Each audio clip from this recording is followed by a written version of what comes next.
Perkenalkan, nama saya Laknesya Menurung. Saya duduk di kelas 10 MIA 7. Di sini saya mau menjelaskan tentang jenis-jenis kebutuhan, jenis-jenis barang dari sistem ekonomi yang dibimbing oleh Ibu WVS. Di sini saya mau menjelaskan tentang kebutuhan. Kebutuhan adalah segala sesuatu yang diperlukan manusia untuk mencapai kemakmuran.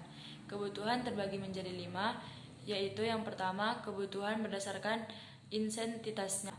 Kebutuhan insentitasnya terbagi menjadi 3, yaitu kebutuhan primer. Kebutuhan primer adalah kebutuhan yang harus dipenuhi manusia untuk bertahan hidup. Contohnya pakaian, makanan, dan minuman, atau tempat tinggal. Yang kedua, kebutuhan sekunder. Kebutuhan sekunder adalah kebutuhan yang dipenuhi setelah kebutuhan primer terpenuhi.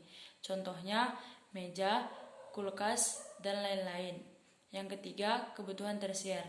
Kebutuhan tersier adalah kebutuhan yang dipenuhi akan barang mewah. Contohnya perhiasan, mobil, dan lain-lain. Yang kedua, kebutuhan menurut sifatnya. Kebutuhan menurut sifatnya terbagi menjadi 2, yaitu kebutuhan jasmani. Kebutuhan jasmani yaitu kebutuhan yang berhubungan dengan jasmani atau fisik. Contohnya minum, makan teratur, mandi, dan berolahraga. 2. Kebutuhan rohani. Kebutuhan rohani adalah kebutuhan yang berhubungan dengan jiwa atau pikiran. Contohnya reaksi, berdoa, beribadah, dan berbuat baik. Yang ketiga, kebutuhan menurut subjeknya. Kebutuhan menurut subjeknya dibagi menjadi 2, yaitu yang pertama, kebutuhan individual. Kebutuhan individual yaitu kebutuhan untuk memenuhi kebutuhan seseorang secara pribadi atau individual. Contohnya untuk pelajar yaitu buku dan pulpen. Untuk petani yaitu cangkul. Yang kedua, kebutuhan secara umum. Kebutuhan secara umum adalah kebutuhan yang bermanfaat untuk banyak orang. Contohnya WC umum, kantor polisi, dan rumah sakit.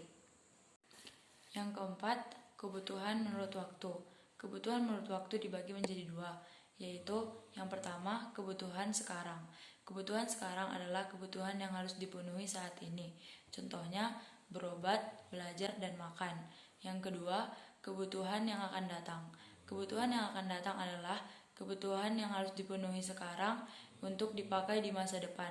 Contohnya menabung, sekolah, dan lain-lain. Yang kelima, kebutuhan menurut wujudnya. Kebutuhan menurut wujudnya dibagi menjadi 2, yaitu yang pertama, abstotak atau psikologi. Contohnya menonton, refreshing, dan mendengarkan nasihat. Yang kedua, berwujud tas, termos, sepatu, dan lain-lain. Yang kedua, saya akan menjelaskan jenis-jenis barang. Pengertian barang. Barang adalah benda berwujud yang digunakan masyarakat untuk memenuhi kebutuhannya. Jenis-jenis barang terbagi menjadi 4, yaitu yang pertama, barang berdasarkan kegunaannya, seperti barang konsumsi dan barang produksi. Yang kedua, barang berdasarkan proses produksi. Yang pertama, seperti barang mentah atau bahan dasar.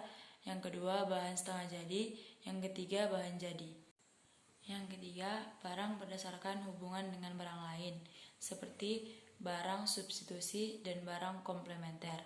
Yang keempat, barang berdasarkan kualitas barang, seperti barang superior, barang inferior, dan barang pertengahan. Yang ketiga, saya akan menjelaskan tentang sistem ekonomi. Pengertian ekonomi. Ekonomi adalah suatu unsur-unsur yang bersaling berhubungan dan bekerja untuk memecahkan masalah dan mencapai suatu tujuan tertentu. Yang pertama, sistem ekonomi tradisional. Sistem ekonomi tradisional distribusi dan konsumsi masih bersifat nasional dan bersifat turun-menurun. Yang kedua, sistem ekonomi liberalisme dan kapitalisme.